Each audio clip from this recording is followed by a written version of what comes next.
नमस्कार विद्यार्थी मित्रांनो, आज आपण 1 पासून n पर्यंतच्या वर्गांची बेरीज कशी करायची ते आपण या ठिकाणी पाहणार आहोत. या ठिकाणी आपण एक उदाहरण घेतलेलं आहे. 1चा वर्ग अधिक 2चा वर्ग अधिक 3चा वर्ग अधिक असेच 4चा वर्ग अधिक 5चा वर्ग अधिक 6चा वर्ग.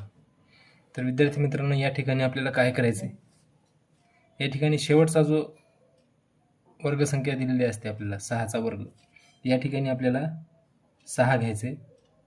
त्यानंतर 6च्या समोरची संख्या ही 7 आहे, तर आपण या ठिकाणी 7 घेणार आहोत. आणि त्यानंतर 6 आणि 7ची जी बेरीज आहे ती या ठिकाणी आपल्याला लिहायची आहे. 6 आणि 7ची बेरीज येते 13.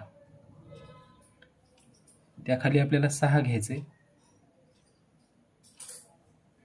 आता ही क्रिया आपल्याला या ठिकाणी पूर्ण करायची. या ठिकाणी हा 6 कटला, हा 6 कटला आणि या 13 आणि 7चा आपल्याला गुणाकार करायचा आहे. 13 गुणिले 7, तर 13 गुणिले 7 13 7 91.